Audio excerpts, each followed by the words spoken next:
Buenas noches y bienvenidas a un nuevo programa de Rojo y Negro, en el que vamos a hablar de una nueva plataforma creada por colectivos sociales y sindicatos alternativos bajo el nombre Contra las desigualdades sociales, por la justicia social y ambiental. Para ello, hoy tenemos con nosotras en el plató a Tomás Rodríguez, secretario de Acción Sindical de la CGT. Buenas noches. Buenas noches. A Paca Blanco, de Ecologistas en Acción y miembro de la PA. Buenas noches. Buenas noches. Y por motivos de seguridad, como ya sabéis, estaremos por videoconferencia con Carmen Esbri, portavoz de MEDSAP, de la Mesa de Defensa de la Sanidad Pública de Madrid, y Marea Blanca, de Coordinadora Estatal de Mareas Blancas, y también con Mar Mirabete, de Fridays for Futures. Recordad que podéis participar con el hashtag RNTVDesigualdad. Para presentar el tema vamos a ver un vídeo que nos ha preparado nuestras compañeras. Desde la crisis económica y ahora de una forma más intensa a causa de la COVID-19, la situación socioeconómica y laboral de las personas ha empeorado drásticamente. Las consecuencias de la mala gestión tras una década de crisis económica, política, social, medioambiental, sumado a las graves consecuencias jamás vistas de la pandemia que actualmente vivimos, han derivado en un aumento de la pobreza y la desigualdad en el Estado español.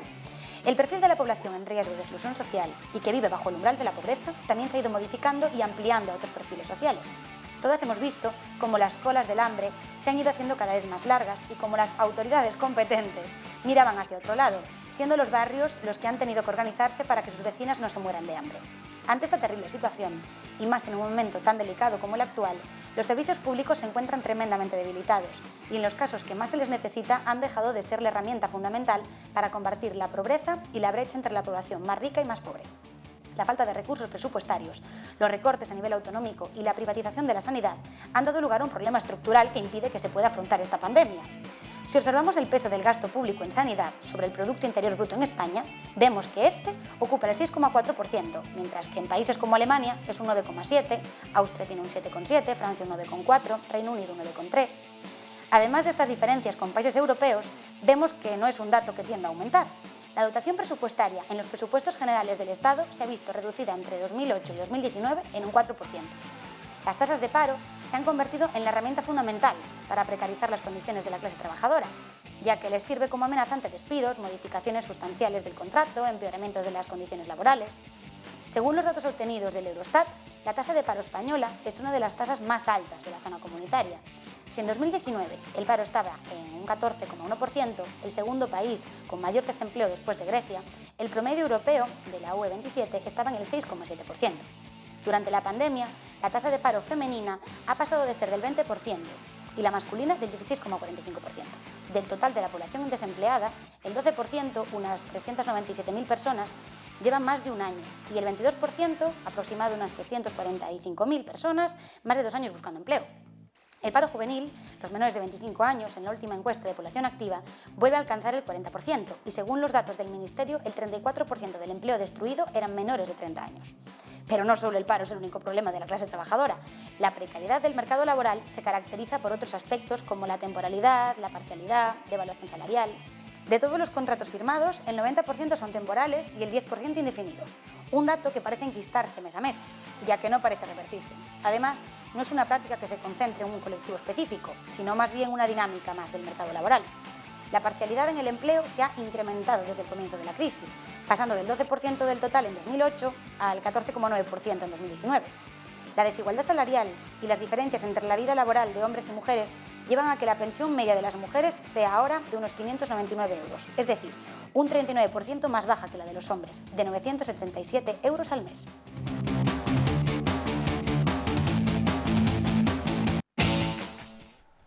Bueno, Tomás, vamos contigo. ¿La pandemia de la COVID-19 ha traído más desigualdades? Bueno, yo creo que lo que ha hecho la pandemia es mostrar las costuras que ya tenía esta sociedad.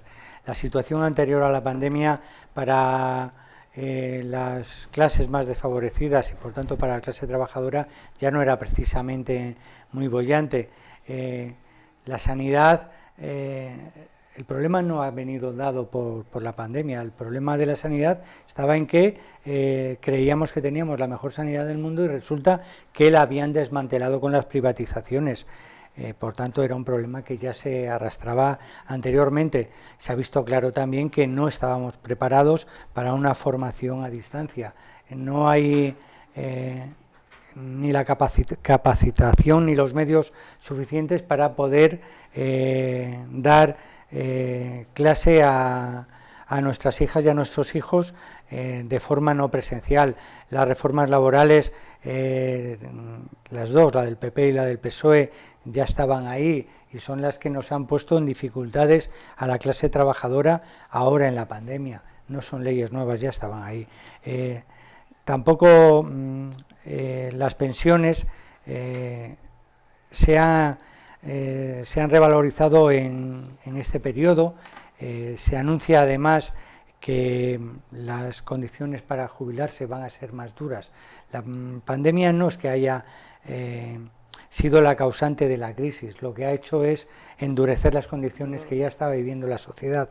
La anterior crisis, en la del 2008, se rescataron a los bancos y a las autopistas y la pagamos nosotros y nosotras. Y esta, probablemente a quien se vaya a rescatar sean a las empresas del IBEX 35, que por cierto no han perdido nada con esta crisis, y también la vamos a pagar nosotros. Paca, ¿qué medidas sociales ha implementado el Gobierno con respecto a la pandemia? ¿Son eficaces? Bueno, yo la medida que más he alucinado con la medida del Gobierno es que en el Consejo de Ministros del 30 de septiembre, pues las medidas que habían tomado con la alarma del COVID, pues resulta que se terminan el 30 de septiembre y entonces pues deciden ampliarlas. ¿Y cómo las amplían? Bueno, dicen que hasta el 31 de enero van a suspender los desahucios, porque si lo pensamos realmente, ¿cómo le puedes pedir a una persona que se quede en casa si no la tiene? O sea, para empezar tiene que tener casa para poderse quedar en ella. Y los desahucios no se han parado. En Madrid tenemos 2, 3, 4 desahucios diarios. O sea que si desde el 30 de septiembre se ampliaba, seguimos con los desahucios. También otra de las medidas era que no iban a subir los alquileres. Bueno, los alquileres siguen subiendo. Y si son los fondos buitres, más. Esos ya hacen el agosto con la miseria y con la precariedad de los demás. Y luego con algo que sí que tiene que ver ya con todo el tema medioambiental y la justicia, es hasta el 30 de septiembre el Gobierno suspendía el corte de suministros, que ahora dice que no. Que hasta el 31 de enero los alquileres y los desahucios, pero no el corte de suministros. Entonces, pues lo mismo, como puedes pedir a una persona en plena pandemia que se lave las manos 30 veces al día si le cortas el agua. Viene el invierno y la pandemia y corte de suministros eléctricos y de gas. Me parece, todo esto es un despropósito, ¿sabes? Un despropósito total. Pero es que además no solo se ha ayudado a salvar bancos y cosas por el estilo, es que además se ha ayudado a las eléctricas, con lo que tenemos un problema serio, y es que cada día son más poderosas y más ricas las eléctricas, que son las que realmente contaminan y destrozan el medio ambiente. Y además perjudican a la clase más precaria que tenemos en este país. Estamos ahora mismo haciendo una campaña intentando impedir el corte de suministros a las personas más pobres, digámoslo así, pero en realidad hay muchas. O sea, este invierno se va a cortar la luz a miles de familias porque no pueden pagar los suministros. Antes no cortaban el agua, pero ahora ya sí, se va a privatizar el agua y el agua se corta y el gas.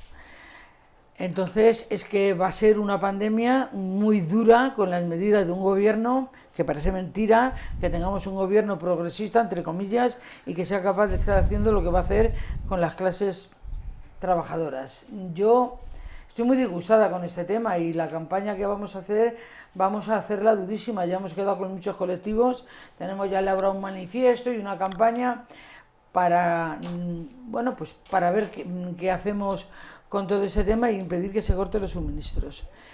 Y lo de la justicia medioambiental está muy bien, siempre y cuando le hables de justicia medioambiental a quien come todos los días, ¿vale? Yo soy ecologista y soy de La Paz, entonces me cuesta muchísimo trabajo trasladar un discurso medioambiental a unas personas que están en la cola del hambre. Me cuesta muchísimo, porque ¿de qué les estás hablando? Entonces lo primero que tenemos que hacer es juntarlo todo, intentar que la justicia social y medioambiental sea la misma, porque si no estamos perdidos con este tema. Entonces, las medidas que ha estado anunciando el Gobierno son ineficaces en su mayoría. Es que ni siquiera son medidas que están cumpliendo. O sea, el Gobierno lanza unas medidas, por ejemplo, la no subida de alquileres y el que no haya desahucios, y no se está cumpliendo. Con lo que esas medidas no sé dónde podemos reclamarle y a dónde tenemos que llegar, pero eso no se está cumpliendo. Hay desahucios todos los días en Madrid. Y la subida de alquileres campa a sus anchas, con lo que nosotros como ecologistas nos vamos a meter más con el tema, bueno, como ecologistas y como todo, como trabajadores, con el tema de que no haya cortes de suministros, porque vamos, esto no está ni dentro de las medidas. También quiero puntualizar una cosa, y es que pone en las medidas, pone que ya hay un bono social. Y quiero dejar bien claro que el bono social no vale absolutamente para nada para las personas que estamos más precarios. El bono social es un 25% de descuento, tienes que tener el 75% de la factura eléctrica, con lo que la mayoría de las personas no tienen ese 75%. Sin embargo, fíjate un detalle, hay un 45% de descuento para las familias numerosas. O sea que tú puedes vivir en la Moraleja, si tienes 3 niños tienes un 45% de descuento en el bono social. Entonces todas estas medidas pues no solo son ineficaces, es que no van a solucionar absolutamente nada, y este invierno, además de la pandemia y el frío, lo vamos a pasar relativamente mal. Tomás, respecto al ámbito laboral, ¿estas medidas han sido suficientes? Bueno, yo coincido con Paca, si en el ámbito social han sido insuficientes e inadecuadas, en el ámbito laboral exactamente lo mismo. Por poner algún ejemplo, en el caso de los ERTEs, que aparentemente se garantiza la continuidad en el empleo, no se ha mantenido el poder adquisitivo de trabajadores y trabajadoras, puesto que solo han percibido el 70% de las bases de cotización, mientras que para las empresas las exenciones de pago a la seguridad social lo han sido para todas las empresas. Daba lo mismo si la empresa tenía beneficios, si era una multinacional o era una empresa que tenía pérdidas. Las exenciones han sido para todas las empresas igual, y ha sido además una cosa que nunca ha estado en cuestión. Sin embargo, la posibilidad de que los trabajadores mantuvieran ese 70%, que no se redujera al 50%, se ha estado discutiendo hasta última hora. No hay una garantía de continuidad en el empleo una vez que finalicen los ERTEs. Las empresas no tienen mayor obligación que mantener el empleo durante 6 meses, pero ojo, no desde que a ti te han aplicado el ERTE, sino desde que el momento en el que vuelve el primer de los trabajadores o trabajadoras que estaba en ERTE. Por tanto, una persona puede irse al paro sin haber pisado la empresa después del ERTE. Otra medida estrella se llama Me Cuida, un nombre muy bonito y que aparentemente intenta conciliar la vida laboral y familiar, en este caso esencialmente de las compañeras trabajadoras, puesto que el trabajo de cuidados esencialmente lo siguen haciendo las mujeres. En este caso, para poderse acoger a esta medida, los trabajadores y esencialmente las trabajadoras tenían que reducir su sueldo en la misma proporción que reducían su jornada. Esto es, podían dejar de ir a trabajar porque tenían que cuidar a un menor o a una menor o a una persona dependiente, pero no cobraban. Vamos, yo creo que esa no es una medida muy positiva. En el teletrabajo, otra medida estrella o que dicen que ha salvado puestos de trabajo, resulta que se han hecho miles y miles de horas extraordinarias en este teletrabajo de última hora y que solo ha servido para que las empresas mantengan su cuota de negocio. Estas medidas han dejado fuera a un buen número de personas que trabajan sin un contrato, sin una sin un alta en la seguridad social y que no han tenido ninguna prestación ni ninguna ayuda social. Las empleadas de hogar que aparentemente sí se les ha dado una respuesta, en la mayoría de los casos no han conseguido cobrar estas prestaciones que se habían acordado, y lo mismo ocurre con fijos discontinuos o otros colectivos que se ven en situaciones verdaderamente precarias. Esta crisis la vamos a pagar, como decía antes otra vez, nosotros, porque parece que ese 70% del salario de los ERTEs viene del cielo. Y no, eso va a salir del bolsillo de cada una de nosotras y lo vamos a pagar nosotras sobre las empresas, puesto que de cada 3 euros que se paga de impuestos, 2 de ellos salen de las rentas del trabajo, de las personas que trabajan, y solo 1 de las rentas del capital. Por tanto, yo creo que las medidas no han sido suficientes, no han sido las adecuadas y además las vamos a pagar con creces. Paca, ¿la desigualdad es motivo para ocupar una vivienda? Es un motivo y una consecuencia. O sea, la desigualdad es la consecuencia de que las familias entren en pérdida de empleo, trabajos precarios, pobreza y desigualdad. Entonces todo eso te lleva a, bueno, es que hay gente que tiene un trabajo tan precario que no puede pagarse un alquiler. Y hay gente que no tiene un trabajo, que todavía es más precaria, que no puede pagarse un alquiler. Entonces, si no tenemos viviendas sociales, porque lleva la Comunidad de Madrid, no sé desde qué año, sin adjudicar una vivienda social, donde el Ayuntamiento de Madrid tiene 1.600 viviendas para adjudicar y no adjudica ninguna, con el pretexto de que tiene más de 3.000 en una lista. Sí, pero si hubieras adjudicado las 1.600, te quedaban otras 1.600. Bueno, pues tampoco adjudica ninguna, entonces la gente se ve abocada. Además, no puedes pedir, o sea, tú estás en una lista, solicitas la vivienda y ha ocurrido una cosa, mira, curiosa que os voy a comentar. Esta primavera se ha hecho un reparto de viviendas en el Ayuntamiento de Madrid, muy pocas viviendas, pero mediante un sorteo. O sea, te cogen las viviendas que ellos consideran vacías, sale a sorteo entre los que están solicitando vivienda, pero a lo mejor en una de esas viviendas estoy yo dentro. Con lo que enfrentan al último con el penúltimo, porque a mi casa puede llamar una persona y decirme: esta casa me la han adjudicado a mí y estoy yo. Y todo lo que están haciendo es un despropósito. Ahora mismo en Madrid hay viviendas vacías como para hacer 5 provincias, o sea, para hacer una población como Soria, 5 veces. O sea, con la cantidad, porque además Madrid es donde más construcción hay del mundo. Entonces, ¿cómo nos explicamos que no haya viviendas para poder alojar a la gente y tengan que ocupar? La ocupación es una necesidad. La gente no mete en una vivienda y tiene la espada de Damocles en su cabeza por gusto ni por capricho de no pagar. Entonces es una consecuencia de la desigualdad. Y como la desigualdad siga acrecentándose de esta manera, claro, habrá más ocupaciones, porque la gente no puede vivir tampoco debajo de un puente, porque tampoco te permiten vivir debajo del puente. Entonces, en vez de sentarse y razonar con lo que está ocurriendo con el tema de la vivienda en este país, pues no, penalizan, ponen más policías, más leyes de desahucios express y más consecuencias de la desigualdad. Con lo que sigo pensando que esto no se arregla con desigualdad, esto se arregla teniendo una política, lo primero, de vivienda.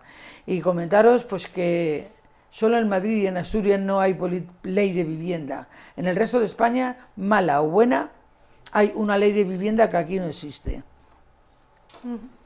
Bueno, ahora vamos a hacer una pequeñísima pausa publicitaria sobre nuestro pueblecito Ruesta.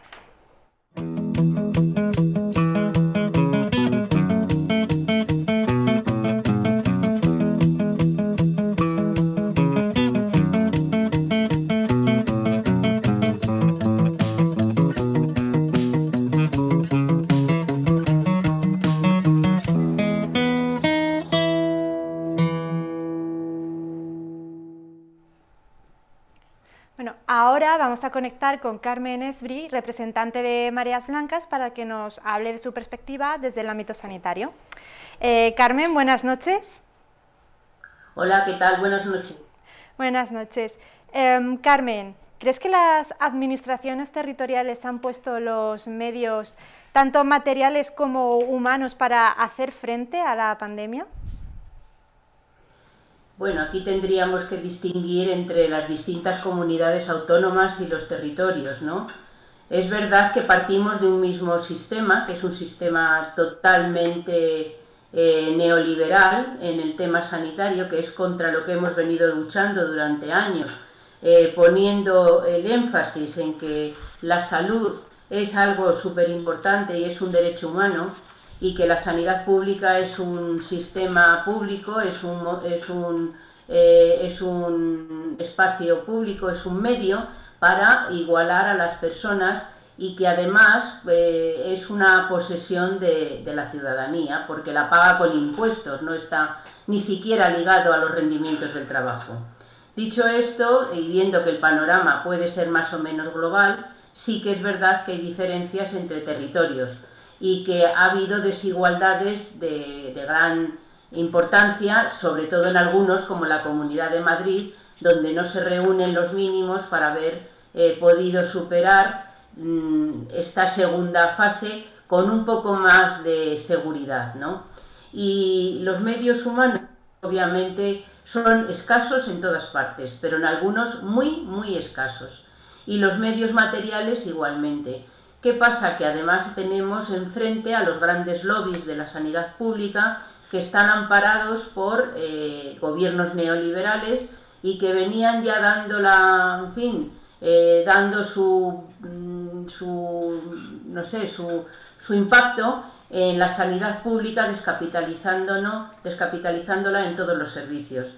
Entonces, en el momento de la pandemia, que hemos visto que la pandemia ha sido una gran prueba de estrés, que nos ha dicho varias cosas. Uno, que la sanidad pública era la única capaz de garantizar el poder contener los medios, que la atención la atención primaria, que es la primera entrada al sistema sanitario público, era un muro de contención y que estaba trabajando adecuadamente para poder paliar el primer impacto, pero a pesar de todo se la han ido cargando y se la han ido destrozando, y en Madrid muchísimo más que en el resto. Y que luego en los hospitales pues hay carencias también de personal, de medios, y que bueno, hubo unas ciertas, digamos, alegrías, digamos, entre más de poder solventar las cosas, pero que no han sido suficientes, y que muchos de los contratados en aquel momento, que ha sido hace muy poco, parece que estamos hablando del pasado, pero ha sido hace muy poco, pues que se han ido a la calle y que el personal ha ido menguando y estresándose muchísimo, porque ya venía con un estrés sobrevenido de la propia confrontación en el primer momento de la pandemia. Llegamos a este punto y entonces vemos que evidentemente en algunos sitios no se han hecho los deberes ni siquiera en un 5%, puede ser Madrid, y que ha habido un reparto de dineros que alcanza los 6.000 millones de euros, que se llama el dinero COVID, que se ha repartido a las distintas comunidades autónomas. Dentro de esas, Madrid ha sido la más galardonada con ese premio, pero no sabemos qué está haciendo con el dinero. Sin embargo, en otras que ha tenido, claro, supongo que también en razón al territorio y otras cuestiones, menos dotación económica, y lo han hecho mejor. Podemos decir, por ejemplo, la Comunidad Valenciana. ¿Y qué ha pasado con eso? Que realmente unos han aplicado las cosas para atender la salud de los ciudadanos y otros para sus veleidades, privatizadoras y sus titulares, y no llega a los ciudadanos. Entonces, hay unas grandes diferencias, a pesar de tener diferentes comunidades autónomas, un solo modelo, pero que no está totalmente controlado desde el Ministerio de Sanidad y el Gobierno central, como pedimos, y creemos que debe de estar igualando aún más de lo que está haciendo esas diferencias que agravan muchísimo la situación de la pandemia. En fin, puedo decir con esto que los medios humanos y materiales han sido más o menos adecuados, no siempre los precisos, los necesarios, porque los servicios públicos deben de ser de gestión directa, que es lo que nosotros defendemos, con una cantidad de personal que sea estable, que tenga condiciones dignas y con una dotación de ciudadanos a cada centro, a cada médico, enfermera, o todo esto que sea también en unas condiciones de capacidad de la persona que les va a atender. Todo esto se ha roto con el sistema privatizador que nació ya, desde luego, con el gobierno del PSOE, en la propia, poniendo un acento en el artículo 90 de la Ley General de Sanidad, que permite, pero bajo unas condiciones ya, digamos, especiales, el poder contratar con otro ente externo el servicio sanitario, pero que desde luego rompió la vara con la Ley 1597 y sucesivas del Partido Popular, y que lo acabó de destrozar con el Real Decreto del año 2012. Y en esos momentos hemos visto que esa prueba de estrés que ha supuesto el COVID hace que haya unas grandes diferencias entre, por ejemplo, Madrid y, por ejemplo, Valencia. Madrid, que es la capital de España, que tiene la mayor riqueza del país, según dicen, pues tiene muy poco control de la pandemia, porque no está actuando adecuadamente, carecemos de personal, carecemos de rastreadores, carecemos de medios de seguridad. Me dicen algunos hospitales que les faltan, por ejemplo, temas de seguridad que ya se vieron que eran escasos en los primeros momentos tan graves de la pandemia. Y hemos entrado en la segunda fase, que se dice que es peor. Sabíamos que íbamos a entrar, y el tipo de modelo privatizador al estilo norteamericano hace que haya grandes diferencias entre unos y otros territorios. Por ejemplo, Navarra también ha producido brotes importantes ahora en los últimos días, pero vemos que, digamos, que los políticos que lo gestionan tienen la idea más social que en otros, que por ejemplo en Madrid. En Madrid se prima la economía, y desde luego también es cierto que la economía ha sido la que ha pivotado los cambios de fase demasiado rápidamente para haber entrado en un estado, digamos, de llanura, como dicen, un poco más estable de lo que estamos viendo. Has comentado antes la diferencia entre lo privado y lo público, ¿no? Entre los hospitales privados y públicos. ¿Es lo mismo enfermar de COVID en un barrio obrero que en un barrio más rico?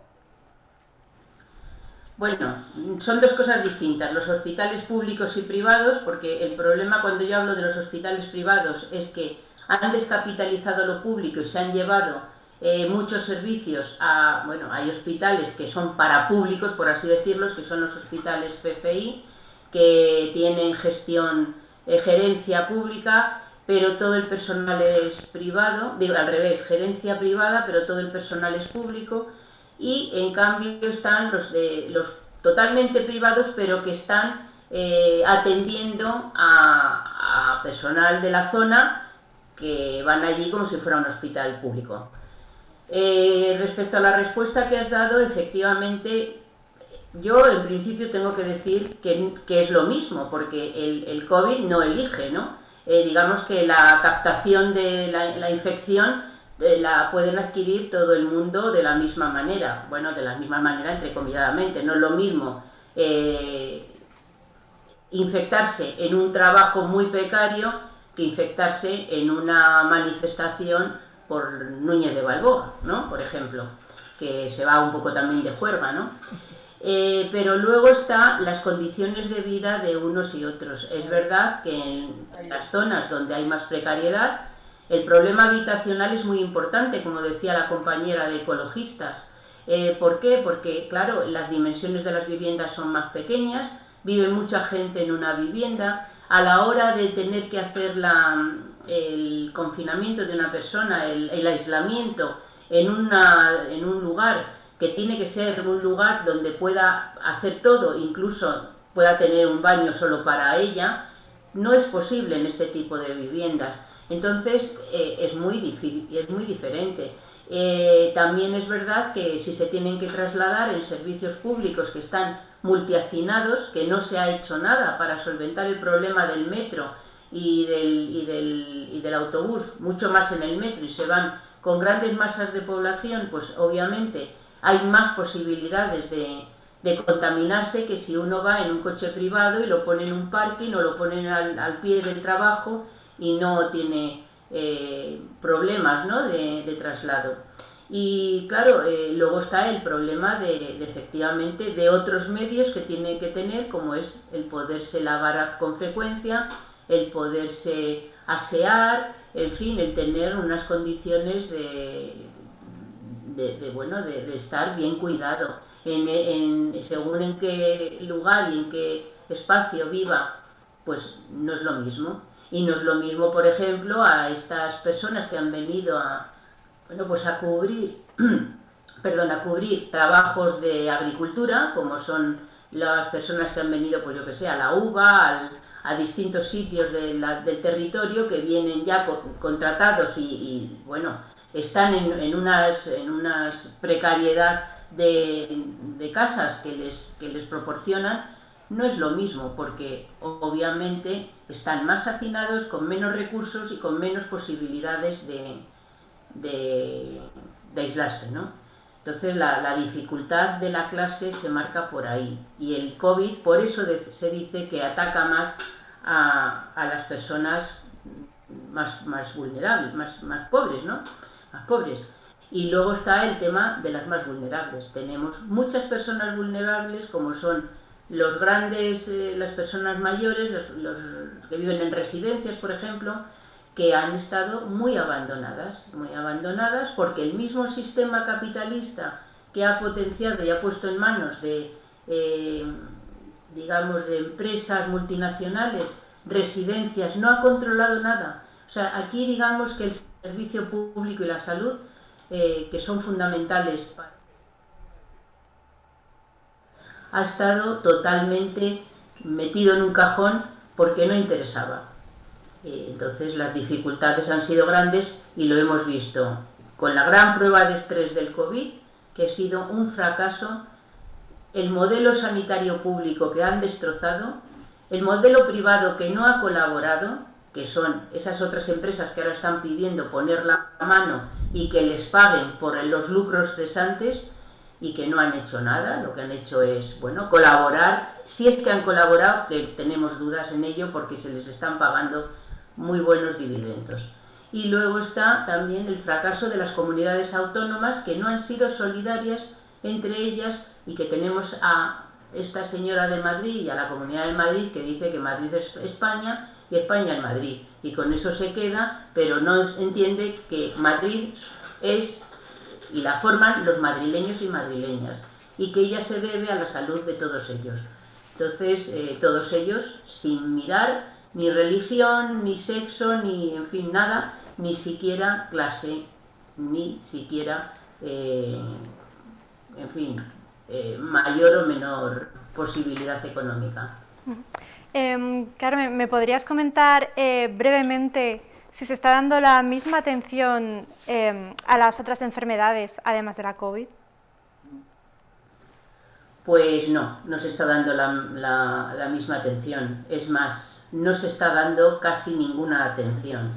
El personal sanitario lo está pasando realmente muy mal por varias razones. Primero, porque les están esclavizando para acometer, no digo cometer, sino acometer tareas que muchas veces no les corresponden y que sobre todo superan con mucho sus capacidades, porque les han puesto ya durante meses en una tensión infinita por la cual muchos han enfermado, unas veces infectados por el COVID, otras veces por razones de salud mental, porque han tenido que ver cosas realmente terribles, ¿no? y desde luego pues también tienen la idea de que no están haciendo su trabajo adecuadamente. Si hablamos con un personal de la atención primaria, pues ellos realmente no están solo para asistir al COVID, sino también para prevenir otras enfermedades y para cuidar a las personas que están enfermas y sobre todo a los crónicos, y no les pueden estar atendiendo porque no les da la vida, porque les han metido en un berenjenal por no cubrir los espacios y los medios requeridos por los protocolos internacionales para atender el COVID y poder separarlo de otra línea de trabajo que son otro tipo de dolencias que pueden ser muy graves. Se muere gente con problemas de salud, problemas de infartos y cosas semejantes, se muere gente por el cáncer, en fin, se mueren gente porque realmente no se les está dando el cuidado que se requiere, y eso es una obligación, haya COVID o no, de las administraciones públicas, y no se puede poner por delante que hay una pandemia, que la hay, porque claro, la hay, pero se ha puesto en peligro a la población en un índice muy importante porque no estaba el servicio público debidamente dotado. Nosotros hemos dicho siempre que tiene que funcionar 365 días, las 24 horas del día, con personal que esté en estado de funcionamiento lógico, no que tenga que trabajar doblando jornadas, que no haya descansado y tenga que hacer guardias. En fin, eso no puede ser y permanecer en el tiempo. Y ahora se ve que la sanidad pública es muy necesaria. Pero lo que estamos viendo nos está preocupando muchísimo, porque se está hablando de fomentar lo público-privado. Lo público-privado sigue siendo la misma estafa, porque lo privado chupa de lo público. No se puede meter en el mismo cajón el dinero que viene de los ciudadanos por impuestos directos para su salud de las necesidades de negocio de una empresa privada sanitaria. Y lo estamos viendo por todos los lados. No nos valen ya las comisiones de reconstrucción que decían unas cosas, no nos vale nada porque realmente la tendencia es muy negativa y estamos en contra de ella y lo vamos a luchar. Pues muchas gracias, Carmen, por tus opiniones. Han sido muy valiosas y muy interesantes.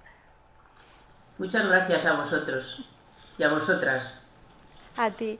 Bueno, ahora nuestras compañeras estuvieron hace unos días en Zaragoza en la primera reunión presencial de la nueva plataforma contra las desigualdades sociales por la justicia social y ambiental. Y bueno, estuvieron entrevistando a varios de sus participantes. Esto fue lo que les dijeron. Radica la importancia en que era súper necesario. ¿Por qué? Porque llevamos unos bastantes años, demasiado, desde la crisis, viendo cómo cada vez se generan más desigualdades entre las clases sociales, ¿no? Y entonces estamos viendo que los que pagan siempre es la clase trabajadora y los que cada vez están más desprotegidos y están más pobres es la clase trabajadora, ¿no? Entonces entendemos que era necesario y que había que confluir con más organizaciones y más colectivos para movilizarnos y reivindicar lo que nos hace falta. Las primeras movilizaciones para salir a la calle las estamos preparando ya mismo. Estamos viendo cómo están discriminando a los pobres por ser pobres y los ricos siguen con los mismos privilegios o más privilegios, ¿no?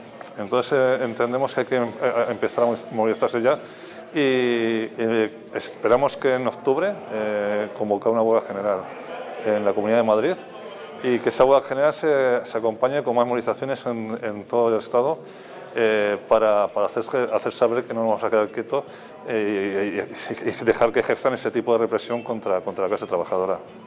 Nosotros respetamos a todo el mundo que quiera criticar a todos los gobiernos. Si son de izquierda nos da igual. Nosotros no acompañamos ni apoyamos a ningún gobierno, solamente defendemos a la clase trabajadora. El que se critique al gobierno ahora mismo, pues perfecto, igual que se critica a otros gobiernos que son de derechas. No por ser de izquierdas hay que permitirles y dejarles hacer lo que están haciendo. La represión tan dura que se está ejerciendo contra el pueblo de Vallecas cuando sale a manifestarse, mientras vemos que dejaban salir con los palos de golf y las cacerolas al barrio Salamanca en una ocasión mucho más dura que esta, pues no nos da ninguna garantía de que este gobierno esté haciendo nada a favor de la clase trabajadora. Que se cree un espacio de estas características, como el que se está dando en el espacio contra las desigualdades sociales, me parece súper interesante, porque creo que es una forma de confluir, ¿no?, distintas luchas, pues ya sea la lucha social, sindical, la lucha por el clima, y sobre todo desde una perspectiva de las de abajo. No se pretende que sea algo puntual, por eso hablamos de desigualdades sociales, que puede parecer genérico, pero me parece que es importante el acento desde ahí, ¿no? Lo interesante es eso, ¿no?, pues que podamos participar, confluir, debatir, coordinarnos y articular luchas o apoyar las luchas que ya se están dando, ¿no?, en cada territorio. La forma de articular las luchas nos lo planteamos no como una visión centralizadora, sino todo lo contrario, ¿no? Creemos que nosotras ya estamos en la calle, ya estábamos en la calle antes del COVID, entonces sí que nos parece importante que a veces apretamos la agenda de pequeños colectivos, ¿no?, con movilizaciones estatales que a lo mejor no son capaces de asumir, y sin embargo se está quitando relevancia a las luchas concretas, ¿no?, que se están dando en esos territorios, ¿no? Digamos que la perspectiva de participar en este espacio y de darle impulso, pues por un lado es generar relación. O sea, nosotras en Baladre le damos mucha importancia al generar relación con otros colectivos que abordan otros temas, otras problemáticas que al final nos afectan a todas, ¿no? Tener apuestas claras en las cosas que reivindicamos, que no se trata de sumar y de generar como grandes movilizaciones, sino poder generar brechas y abrir brechas de transformación social, ya sea desde lo más pequeño o a lo más global, pero con una perspectiva transformadora, pedagógica. Gracias, compañeras, por vuestro esfuerzo. Volvemos ahora contigo, Tomás. Cuéntanos qué es esta plataforma y por qué habéis decidido ponerla en funcionamiento. Bueno, yo creo que tanto Poiz como Ruth lo han definido perfectamente. Lo primero es decir que se empezó a gestar mucho antes de la pandemia. Empezamos reuniéndonos primero con organizaciones sindicales, posteriormente convocamos a organizaciones sociales y llegó el hecatombe que en cierta forma significó paralizarse o dejar de reunirse un poco como consecuencia de la nueva situación que estábamos viviendo. Lo cierto es que la pandemia, como ya hemos dicho antes, lo que hizo fue acrecentar la necesidad de tener un colectivo de organizaciones sindicales y sociales, porque la situación, que ya de por sí era mala y difícil, se presume que se va a poner aún peor, y ese fue un poco el origen. Está claro que la situación de desigualdad que se ha manifestado durante todo el programa en cuanto a la privatización de servicios públicos esenciales, como son la sanidad, la enseñanza, el transporte, la precarización cada vez mayor que están sufriendo las personas pensionistas, el mantenimiento, a pesar de tener un gobierno presumiblemente de izquierdas, de las reformas laborales, la política medioambiental inexistente. Entendemos que era necesario antes de esta pandemia, y ahora es mucho más que nunca. Se ha pretendido que tenga un carácter integrador, donde tengan cabidas todas las luchas. La única exclusión que desde el principio se ha planteado es que no participen partidos políticos, y la participación de cualquier colectivo sindical o social con unas reivindicaciones que sean compartidas por el resto será bienvenida. Paca, ¿hasta qué punto es necesaria que la sociedad se organice y participe en este tipo de espacios? Bueno, es que no nos queda otra. O sea, la sociedad tiene que entender que solos no vamos a ningún sitio.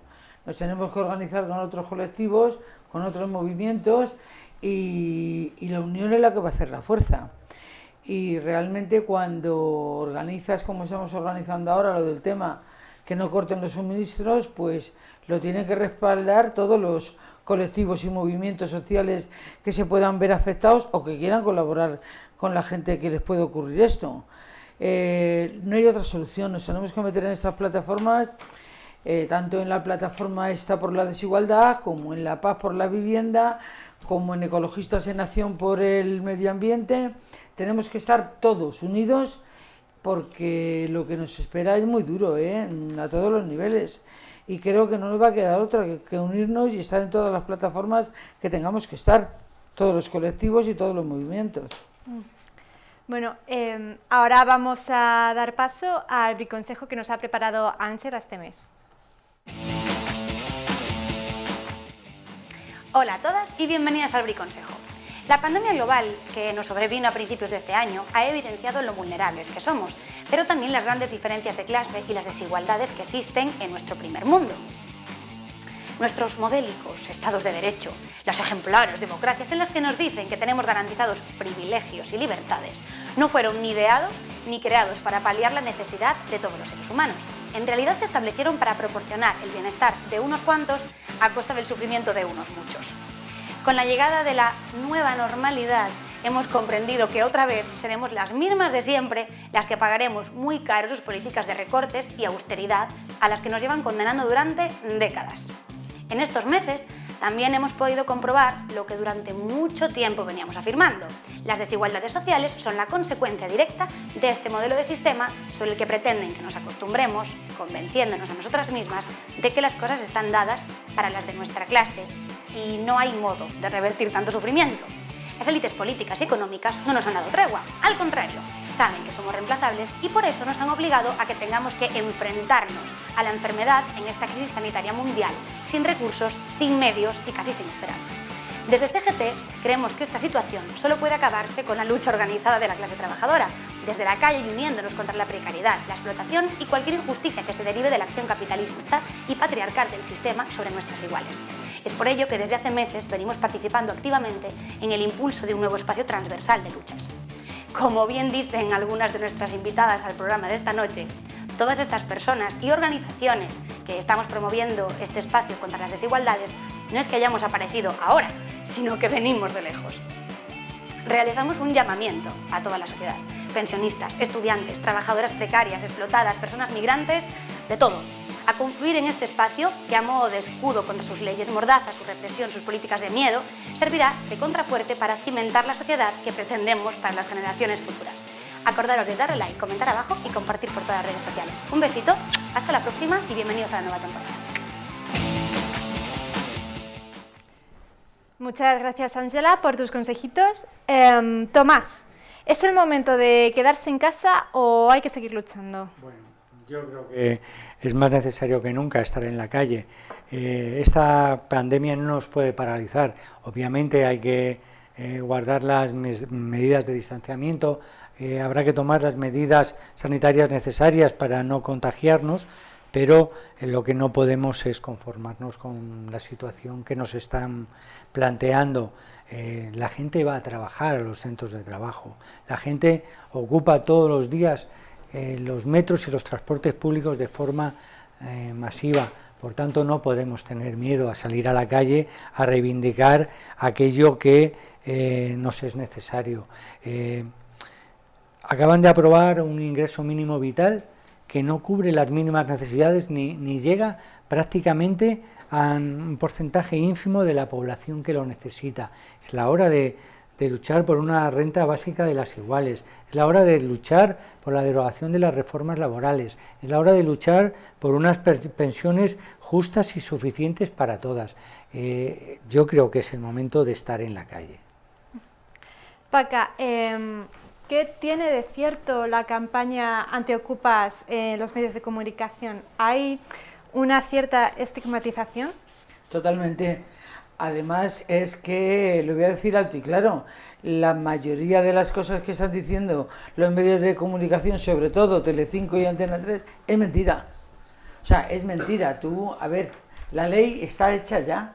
Si tú ocupas la casa de la señora Paca que se ha ido a por el pan, estás haciendo un allanamiento de morada, con lo que vas a la calle inmediatamente. Y encima tienes multa y cárcel. Y además, a mí me gustaría también dejar claro que la gente que ocupa por necesidad una vivienda, porque no se quiere ver en la calle, no es tonta. Y además de que no es tonta, aquí estamos los demás para asesorarles. Lo primero que hace una persona cuando ya se ve en la necesidad de ocupar una vivienda es ir al registro de la propiedad y comprobar que esa vivienda no pertenece a un particular, sino a un fondo buitre o a un banco.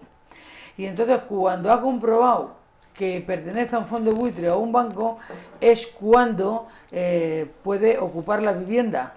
Y si ocupa la vivienda de quien nos ha robado la vivienda, pues me parece que no está cometiendo ningún delito. Yo creo que todo lo que está haciendo los medios de comunicación es favorecer a empresas de seguridad, empresas de desocupas, y tienen también otro cometido, ¿no? O sea, otro objetivo. Y con la criminalización de los ocupas, pues no solo hacen su agosto, sino que ya van preparando leyes, o sea, el miedo es terrible. Cuando metes a la gente tantísimo miedo como están metiendo ahora, pues ya cuando la gente tiene mucho miedo, ¿qué es lo que va a hacer? Ya no puede hacer nada. Tratan de paralizarte, de criminalizarte y encima mintiendo. Y de verdad es una vergüenza que cadenas de televisión estén diciendo la cantidad de barbaridades y de mentiras que estoy escuchando. Bueno, yo ya no las pongo.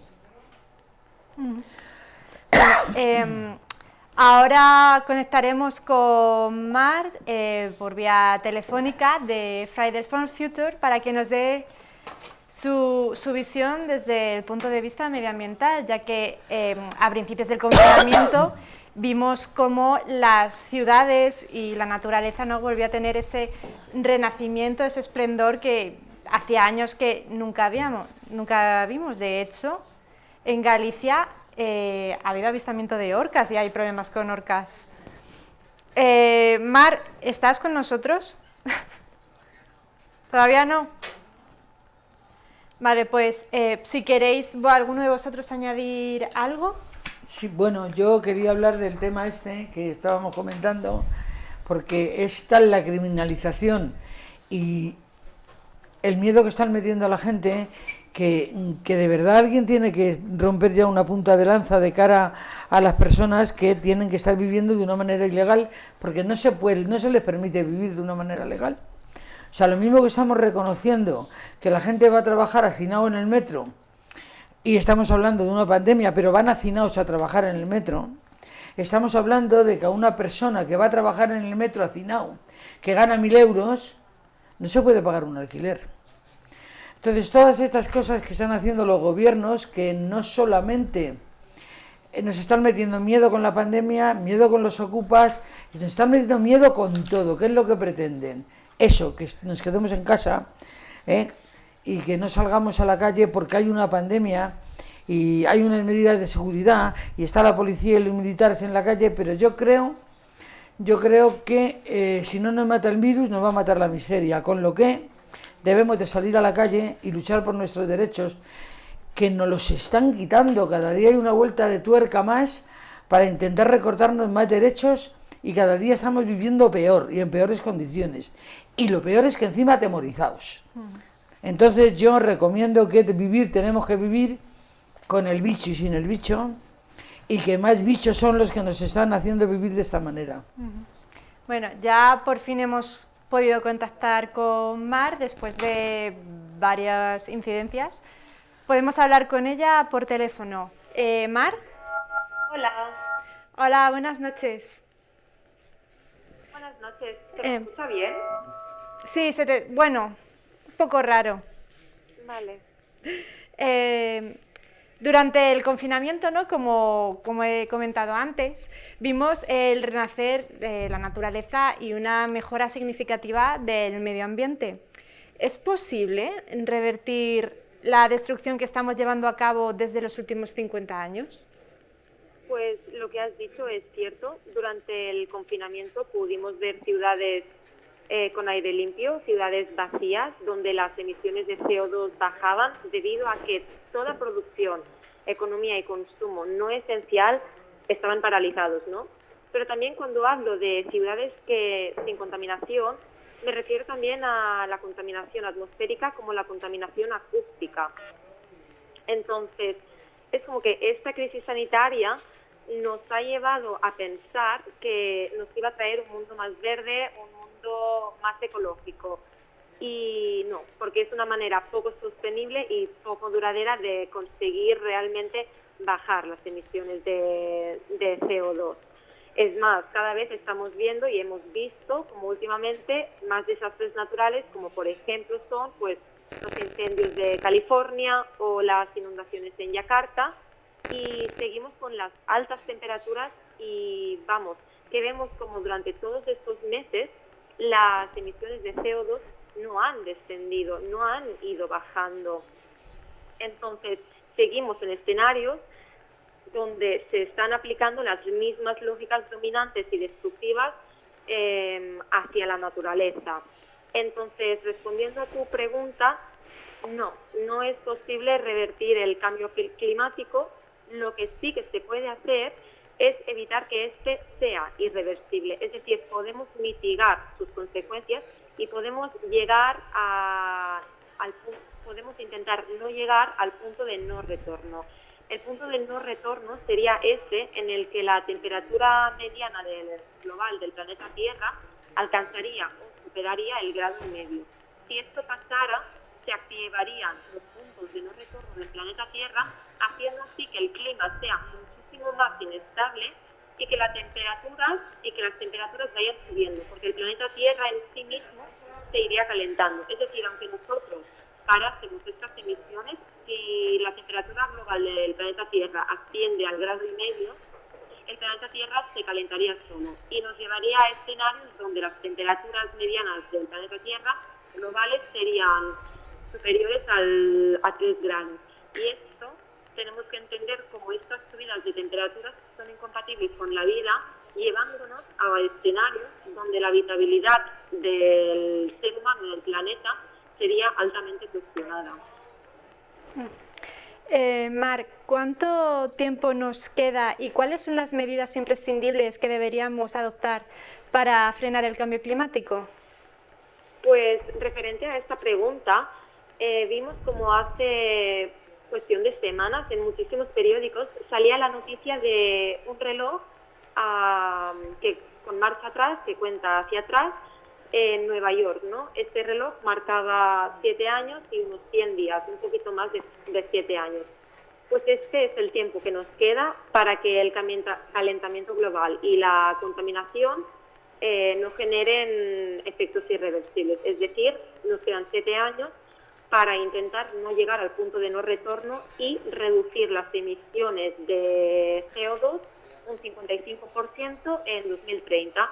Según el IPCC, que el IPCC es la máxima autoridad científica en cuestiones de cambio climático, nos dicen que de manera global el planeta Tierra tenemos que reducir nuestras emisiones un 7% para llegar a 2030 con una reducción de este 55%, ¿no? Entonces, nos quedan 7 años para no alcanzar este 1,5 grados, para mantenernos en un limbo de tampoco satisfacción, pero de un punto habitable, ¿no?, en el planeta Tierra. Y es que tenemos que entender cómo nuestro sistema actual, como nuestra economía actual, nos está llevando a este colapso social, a este colapso sistémico, a este colapso ecológico, seguido de muchas otras crisis de desigualdades, crisis de curas, crisis energéticas, de energía.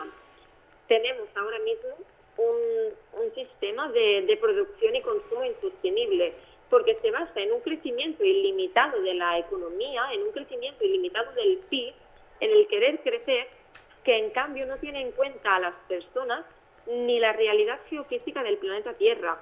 Es decir, esta economía se basa hoy en día en extraer los recursos naturales del propio planeta Tierra.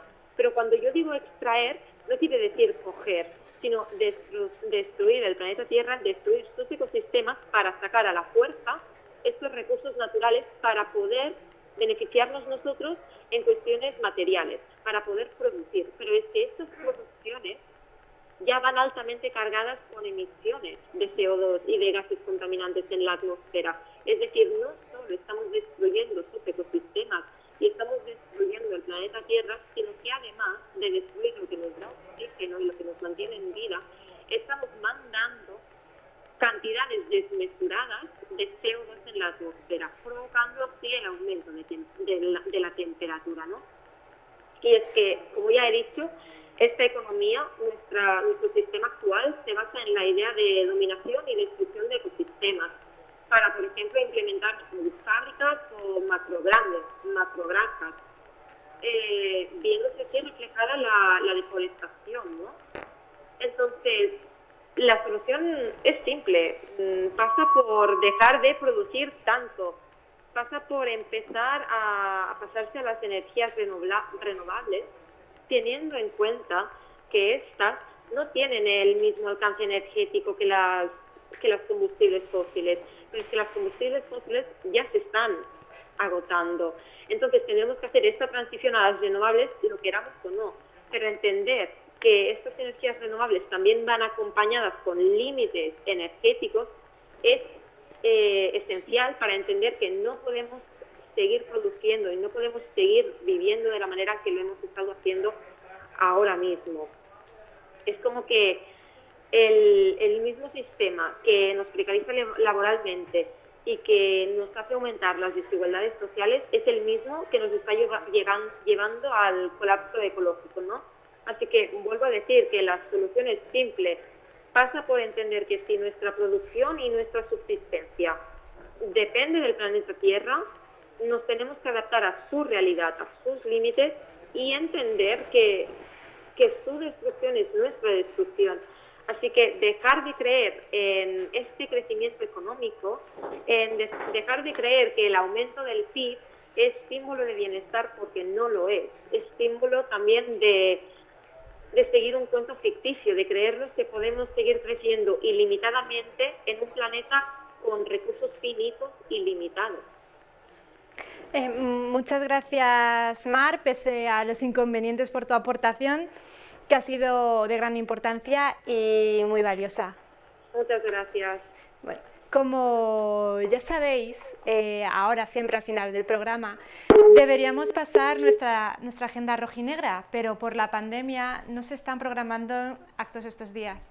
Podemos destacar, eso sí, la huelga general que hemos convocado en Madrid a finales de octubre, haciendo la CGT un llamamiento a la participación reivindicativa de todos los trabajadores y trabajadoras sin distinción alguna de la situación laboral, sexo, edad o condición social. Tomás, cuéntanos un poco sobre qué ejes van a pivotar las reivindicaciones que vais a hacer. Bueno, en principio decir que la huelga, la convocatoria es de CGT, pero va a ser asumida y apoyada por diversos colectivos sociales. Creo que el comentario que hizo la presidenta de la Comunidad de Madrid sobre que no se podía confinar al 99% de la sociedad para salvar al 1% lo dice todo. En la Comunidad de Madrid se ha puesto muy evidentemente los beneficios empresariales por delante de la salud y del bienestar de las personas. Por tanto, hay una motivación más que sobrada en esta forma de afrontar los problemas de la gente para convocar la huelga, pero si nos ceñimos a cosas concretas, evidentemente está el problema sanitario. Se ha visto en todo el programa que la privatización ha desmontado el sistema sanitario público. La educación no está funcionando adecuadamente, no hay un número suficiente de profesores y profesoras y los ratios de las aulas son exagerados. El transporte público funciona de una forma caótica, donde lo más notable que han hecho ha sido inaugurar unos dispensadores de geles, que parece de chiste, pero es serio. Y los centros de atención directa de los servicios esenciales están todos cerrados. Los problemas están en la calle, la gente sin techo, la gente que no tiene para comer sigue estando ahí. No podemos cerrar esos servicios sociales como si no existiera el problema. Entendemos que hay más que razones suficientes para convocar y secundar esta huelga. Antes de despedirnos, ¿os gustaría añadir algo más? Bueno, pues a mí lo que me gustaría añadir es lo que estamos hablando, que tenemos que salir a la calle, que tenemos que luchar por lo que queremos, con pandemia, sin pandemia, y como las necesidades cada día son más grandes, la precariedad, la miseria y todo lo que estamos viviendo en el pueblo de Madrid, vergüenza la tenía que dar a la presidenta de esa comunidad, que está viendo las colas del hambre y está viendo las colas en los ambulatorios de personas mayores de pie. Ahora cuando llegue el invierno, ¿qué va a hacer? Nos va a poner una parada de autobús en la puerta del ambulatorio, y todo lo que está ocurriendo es un despropósito tan grande que no sé cómo la tenemos ahí. Es que todavía yo no lo entiendo. Ni entiendo quién la votó y la puso ahí, ni entiendo qué sigue haciendo ahí. Yo creo que es un personaje siniestro que cuanto antes se fuera mejor. Pues muchas gracias a las invitadas por venir y por conectarse, y sobre todo a vosotras por seguirnos desde casa. Recordad que el próximo martes tendremos un nuevo programa de Libre Pensamiento. El martes 27 tenemos programado un especial sobre México que emitiremos antes de Rojo y Negro en Lucha de este mes. Y nosotros nos volveremos a ver el 10 de noviembre. Salud y hasta la próxima.